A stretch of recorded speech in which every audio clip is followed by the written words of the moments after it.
Welcome back.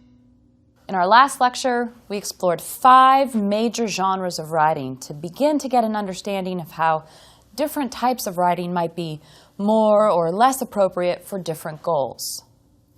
We also explored how these categories of writing are never absolutely distinct from one another. Fiction might contain lines that read as what we think of as poetry. Dramatic style might help make a piece of fiction more engaging. Autobiographical elements can help make an essay more persuasive. And as any great writer can tell you, a supposedly purely fictional piece of writing is rarely ever just that. The personal life of the writer usually informs the piece of writing in some way or another. In the exercises that accompanied our last lecture, I asked you first to identify whether 3 selections were poetry, prose, or drama. And probably most of you had no trouble with that part of it. But then I asked you to try and rewrite each passage so that it was generically different. For example, to try and turn the prose into a piece of drama or the drama into a poem. And as you'll recall, this is the poem I asked you to revise. The flames came over the brim of the world, a terrible, hungry sunrise that ate and ate the earth, well into the sleeve of night and out the other side. When you tried to put this into prose form, what happened? Well, you might have had a few variations, ranging from those that kept a lot of the poetic language. So images like the brim of the world, of flames that were eating rather than burning the earth. And you might only have changed the structure and punctuation a little. Another version might have gotten rid of almost all of the poetic elements in an attempt to give a straightforward account of what's happening here. You might have come up with something like, the fire came over the horizon in the morning, burning the earth as far as the eye could see, and lasting through the night and into the next morning. This conveys what the poetic lines are saying in a really straightforward fashion. So the audience understands the event that's being described, but at the same time they lose out on several of the poetic elements that might add a little extra something to this piece of writing. So at the same time that the prose version might be a little clearer and what we might call accessible to a wider range of people, what we also need to recognize is that this prose version, as simple as it is, still contains some poetic elements. So, for example, as far as the eye could see, this is more poetic than something like burned a whole lot of the ground. So even though it's more straightforward, it still has elements of poetry in it. Within the genre of fiction, there's a wide range of styles available, from the most prosaic, something like the language you get in an instruction manual on how to hook up your computer. And it can also be incredibly poetic. Indeed, some critics have argued that certain short stories read more like poems than stories at all. These short stories, many of them, are so carefully aware of language and style and nuance and diction, instead of maybe being concerned with the plot, that really these stories are more like poems than short pieces of fiction. The trick, as a writer, is to know for whom you're writing and what it is you're trying to convey. So although we've begun to discuss several different styles of writing, today we're going to narrow our focus to prose. And this is the most common form of writing with which most of us engage on a regular basis. And we're going to narrow our focus even more so that we can really hone in on fiction. In particular today, we're going to talk about the issue of voice. And this is sometimes called tone or style or even diction, and it's a really important element of writing. Now, voice is a critical component, I would say, of any kind of writing, from the formal essay to a letter to the editor, to a note you might leave on your neighbor's windshield asking him, please don't park in my driveway. But let's consider an example of how voice can be used both as a means for a writer to establish his or her identity, and then how the voice can be used to shape the expectations of your reader. In other words, make them have some idea about what's going to come next. So listen to this quote. Most everybody seems to assume these days that if a guy is young and has money, he's looking for someone to marry. Okay, so what is that sentence trying to say? Think about that for a moment. You could probably sum it up pretty easily. And now, compare it to this version of the same kind of statement, but in a very different style. It is a truth universally acknowledged that a single man in possession of a good fortune must be in want of a wife. Now, as I'm sure you've noticed, both of these sentences say essentially the same thing, but in very different voices. The first version is what we might imagine a modern person living in the 21st century might say casually while in conversation with friends. The second version, as many of you have no doubt recognized, is the famous opening line of Jane Austen's classic novel Pride and Prejudice. It most definitely does not sound like something someone today might say in casual conversation. Rather, it signals and sets the tone for much of what is to follow in this book. And what follows is a story about upper-class 19th century British people. Okay, how can we tell that? Well, first, there's the use of an objective third-person voice with an unusual and quite detached syntax. It is a truth universally acknowledged. Who's doing the acknowledging? How is this truth determined to be such? The line itself also seems to be somewhat self-aware. There's a little wry bit of humor here when it says, must be in want of a wife. If you consider that line and the socio-historical context in which it was produced, we get an impression of mannered yet ambitious mothers making calculated moves to secure for their daughters the best marriage possible. If you consider the tone, style, and wit of the line, we as readers are now primed to expect certain things from the narrative that follows. And we might reasonably argue we'll be disappointed if we don't get what we're expecting. Sometimes, however, what is interesting about voice in fiction is how you can set the reader up for certain expectations, and then, by playing with or twisting them, you can create a really memorable effect. So, for example, keeping with the Jane Austen theme, let's consider this quote from the recent sensation entitled Pride and Prejudice and Zombies.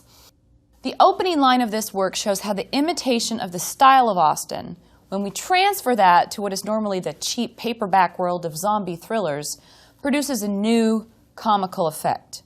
The writer demonstrates an understanding and an ability with Austen's style while also humorously exploiting its limits. So here are the opening lines from this version. Quote, "It is a truth universally acknowledged that a zombie in possession of brains must be in want of more brains." Okay, so part of what the adapter is relying on here is our familiarity with Austen's voice and our appreciation of the satire applied to it. In some sense, we as readers who know Austen are now in on an inside joke. And who doesn't like to be in on an inside joke, right? We all enjoy that. Part of the pleasure comes from recognizing that we get the joke because we're well-read. We've all read Austen. We're chuckling in part because we know some people maybe won't recognize or get the reference. So now, consider this original passage from Pride and Prejudice, in which the character of Mrs. Bennet wants to tell her husband the exciting news that a nearby estate has been rented by an eligible, wealthy young bachelor. She says, "My dear Mr. Bennet, have you heard that Netherfield Park is let at last?" Mr. Bennet replied that he had not. "But it is," returned she, "for Mrs. Long has just been there, and she told me all about it." Mr. Bennet made no answer. "Do you not want to know who has taken it?" cried his wife impatiently. "You want to tell me, and I have no objection to hearing it." And that's Mr. Bennet's reply. So, in this case, you have a conversation between Mr. and Mrs. Bennet. It's rather straightforward. They're talking about this house being let or rented to an eligible young bachelor, and Mr. Bennet seems sort of irritated with Mrs. Bennet's prattling on and on and on. And so the writer of Pride and Prejudice and Zombies then takes that idea and he twists it. "My dear Mr. Bennet, "Have you heard that Netherfield Park is occupied again?" Mr. Bennet replied that he had not, and went about his morning business of dagger sharpening and musket polishing, for attacks by the unmentionables had grown alarmingly frequent in recent weeks. "But it is," returned she.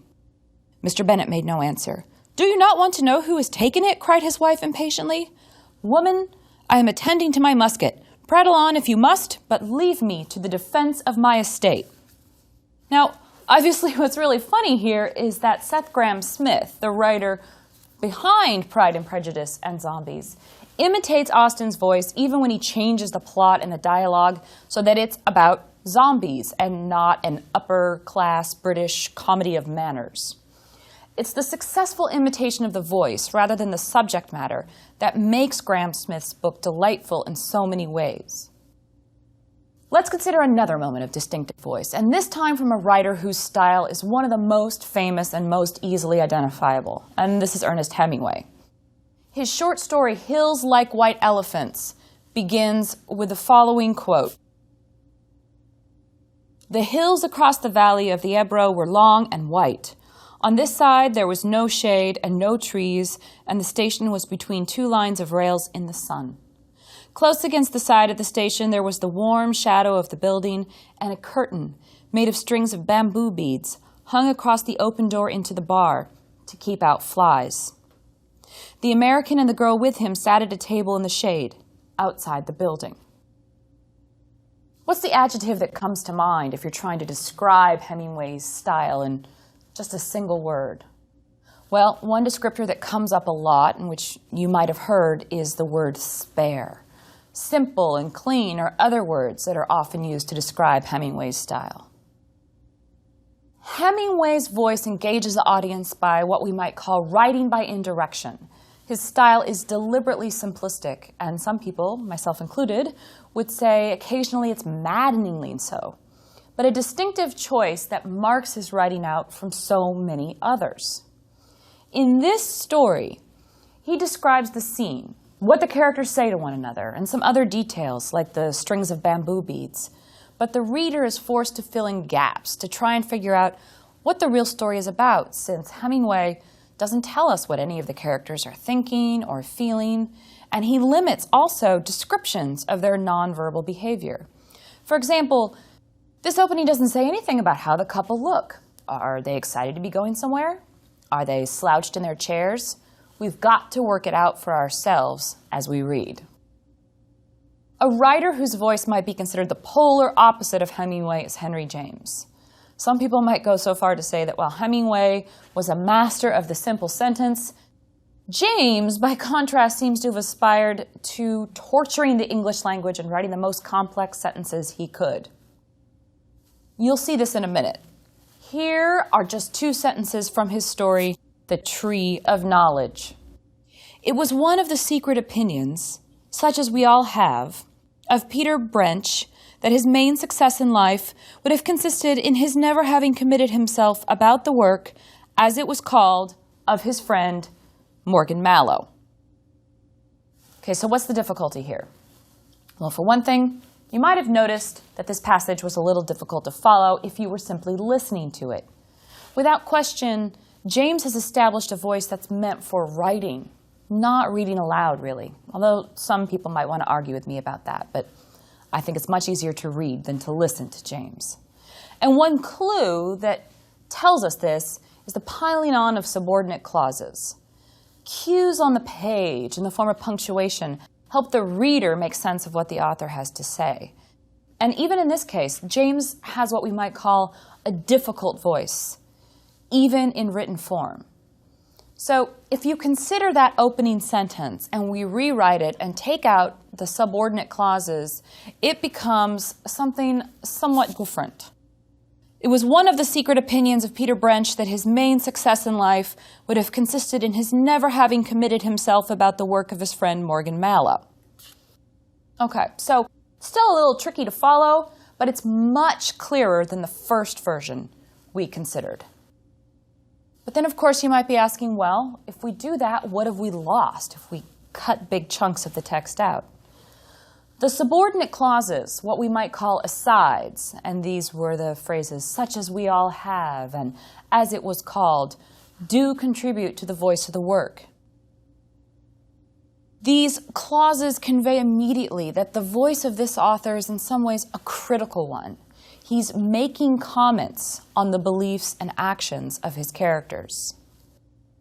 Notice particularly that when he's describing the work of Morgan Mallow, James inserts, quote, such as it was called, and in just those 4 words, we immediately get the impression that this work is really not much to speak of, and perhaps it isn't even work at all. We don't even know exactly what the work is, but we do know that the attitude conveyed by the voice of the writer is a negative attitude, and that's the most important element here if we're considering the matter of voice. Now, both Hemingway and James are considered by many, scholars and non-specialists alike, to be masters of the craft of writing, and their work suggests the really powerful effect that can be achieved when you willfully ignore some of what we consider to be rules of writing, and you go off in your own direction. I would be the first to say that they are, in fact, fabulous rule breakers, but if I got a piece of writing like this from either one or that was similar to either one of these 2 examples, and I got a sample of writing from a student that was like either one of these, I'd be doing a whole lot of correcting and commenting. I might write something like, this piece needs more detail and explanation in the margin of something that sounded like a Hemingway piece. In a piece that was written in the style of Henry James, I'd probably write something like, your reader has no idea what the most important or key idea is if you start off this way. And also, I'd probably write in the margins of the Henry James piece, write clearly. I might say something else, like, the main argument is obscured by your wordiness.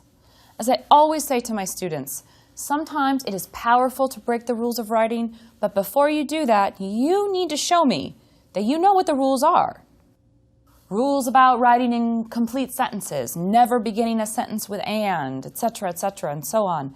These can produce really great, powerful effects when those rules are deliberately broken. But in order to understand just how powerful an effect you can create, it's a good idea if you've mastered the rule first, if you know how to execute it properly. Both Hemingway and James are quite conscious of the conventions they're choosing to disregard, and it makes their writing all the more powerful because of this. One of the most famous literary voices from the last 100 years has to be that of J.D. Salinger's character, Holden Caulfield. Let's consider 2 versions of the opening statement from this main character of his novel, Catcher in the Rye. So here's the first one I want you to think of. Most likely, you will want to know my history, the details of my birth and adolescence, what it was like to grow up with distant parents, and other similar matters. But I would actually rather not discuss that part of my life. Okay, fair enough. Now consider this version. If you really want to hear about it, the first thing you'll probably want to know is where I was born and what my lousy childhood was like and how my parents were occupied and all before they had me and all that David Copperfield kind of crap. But I don't feel like going into it if you want to know the truth. Both of these passages have a particular voice, obviously, but one is arguably stronger and more interesting and more engaging than the other. Why is this? They both speak directly to the reader, as if Holden was having a conversation with the reader, and so arguably they're both really engaging from the start. And if you were going to consider these sentences alone, try and imagine which speaker you'd want to have over to dinner. Probably most of us would pick the speaker of the first passage. Because although he declines to tell the reader about himself, he says he doesn't want to talk about this rather politely. The second speaker, on the other hand, comes across as somewhat emotional and angry. He uses coarse language, modifying the mention of his childhood with words like lousy and crap. And the sarcastic mention of David Copperfield suggests a distaste for stories of the rags to riches variety. In other words, he seems unhappy, cynical, and maladjusted. Now, Although you probably wouldn't want to have him as a house guest, you probably are more interested in reading the story told by him, by the second speaker, than the first. Why is this? Well, the second speaker has a realness and grittiness in his voice that makes his story compelling. There is a reason that polite, diligent, hardworking people don't often have unauthorized biographies written about them. It's just not as interesting to most readers as a life that is somewhat unconventional, in which the main subject breaks rules or engages in bad behavior. Truly masterful writers are those who are able to write in multiple voices, depending on the needs of their fictional narratives. One of the best recent examples of this, and one of my favorites, comes from Barbara Kingsolver's novel, The Poisonwood Bible. And this book tells the story of a missionary family in Africa, and it tells the story from the various points of view of the mother and her 4 daughters. I'll just give you a couple quick examples. Here is the mother's voice. Once every few years, even now, I catch the scent of Africa. It makes me want to keen, sing, clap up thunder, lie down at the foot of a tree, and let the worms take whatever of me they can still use. I find it impossible to bear. Now consider the voice of the daughter, Rachel. Well, hallelujah, and pass the ammunition, company for dinner, and an eligible bachelor at that, without 3 wives or even 1, as far as I know. You can sense the difference immediately. The mother seems to be deeply introspective, sensitive, emotional, and coping with the aftermath of a life-changing experience. By contrast, the voice of Rachel suggests a character a little more shallow, more interested in the immediate present, a little flighty with a bit of judgmental attitude. And then there's the voice of the youngest daughter, Ruth May, whose voice is compellingly that of a young child who reports what she sees as she sees it from a perspective that's wildly different from that of her mother or of her older sister. At one point, Ruth May says, "Then we got in the plane and flew to Stanleyville. The back of the airplane was so full of bags, I had to sit on them. I looked inside. Rocks. Sparkly things and dirty rocks. It was diamonds. I found that out, and I can't tell how. Mr. Axelrod said if I told, why then God would make Mama get sick and die. So I can't." It sounds like a child's voice, one who would believe an adult who used a frightening threat in order to keep her from revealing a secret. And in this case, the secret is that Mr. Axelrod, the pilot of the plane, is in fact smuggling diamonds. Kingsolver is a master at creating different voices for her characters. But if you think about it, we all do this to some extent every day, changing what we would call the register of our voices depending on our audience or the goal behind whatever it is we're writing or saying. For example, the register or tone you use might change dramatically if you're talking to a friend in casual conversation versus, say, if you were the President of the United States addressing Congress. And the President probably uses a different register or tone when he's addressing Congress than he does when he's meeting with his Chief of Staff or talking to his wife. Take a moment and try and think of times when you've deliberately altered the tone of your voice, either because of your audience or because of a particular point of view or emotion you'd like to convey. Surely you probably can think of a few just off the top of your head. Here's an example. Imagine your neighbor, a guy named Mr. Wafflebeard, let's say, keeps parking his car so that it juts in front of the edge of your driveway. This is irritating, right? One day, you decide to leave a note on his windshield. Consider 2 possible versions of this note. Here's the first I'd like you to think about. "Hi, Mr. Wafflebeard. Could you please possibly park your car a little further back from the edge of our driveway? I almost hit your bumper as I was leaving for work this morning, and I'd hate to ruin the paint job on your car. Thanks, Thaddeus." Okay, so how does that compare with, let's say, this version? Just 4 words and an exclamation point. "Do not block driveway." How important is voice in this exchange? In the first example, as you probably already have figured out, the tone or the voice seems intended to try and maintain neighborly relations. It suggests a concern for the well-being of Mr. Wafflebeard's property, rather than simply irritation at the inconvenience that it's caused the note writer. Remember, he says, "I'm worried that I'll ruin the paint job on your car," and not, "You're really bugging me by not parking your car where you should." And also the use of Mr. instead of a first name for Mr. Wafflebeard shows respect, while the fact that the writer of the letter signs his first name indicates an effort at friendliness. All of these things together are clues that the writer is using to try and shape a response from his neighbor. In other words, if you get right down to it, he wants Mr. Wafflebeard to move his car, but he also wants to try and stay friends.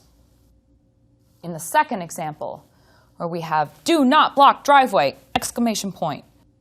Definitely what we could say about this is there's a hostile, unfriendly tone. Now, maybe this is in fact the voice that the writer wants to use. Maybe Mr. Wafflebeard has been blocking that driveway every day, no matter how many times the writer has nicely asked that he not do this.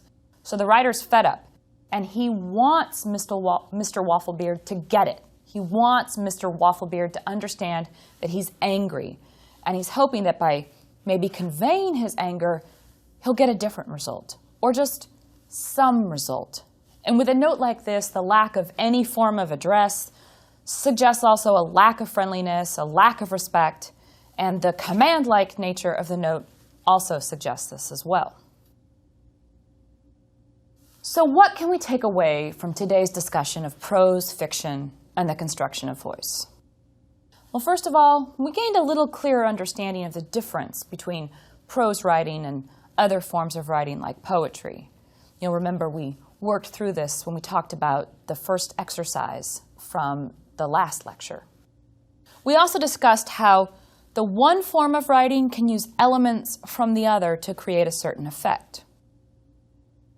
Choosing a certain kind of diction or sentence style contributes to the voice of a piece of writing, and by examining some famous writers and analyzing the voices they've constructed, you've gotten some idea, at least, of how important voice can be and how just a few words or a certain arrangement can create particular expectations on the part of your reader.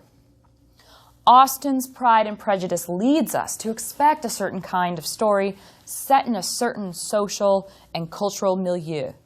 Pride and Prejudice and Zombies takes those expectations and then takes great delight in turning them on their heads. From this, we can see the power of understanding how a particular voice can work, and being able to adapt it for one's own ends can have powerful effects. We examined what we might call 3 extreme examples of unique voice, excerpts from Hemingway, from James, and from Salinger, and we saw that each breaks some traditional writing rules, but does so to strong effect. Hemingway forces us to read carefully and fill in the blanks. James is able to convey attitude and humor with just a subordinate clause here and there, and Salinger teaches us that sometimes an unfriendly or hostile voice can also be interesting and engaging if it's produced skillfully. The example of the conflict between the neighbors over a parked car reminds us that we all use different voices on different occasions for different reasons.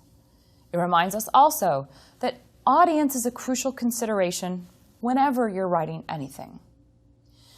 Because whatever you are writing, you are not only constructing a voice or an author's persona for yourself, but you are also constructing an audience, even if you don't realize it.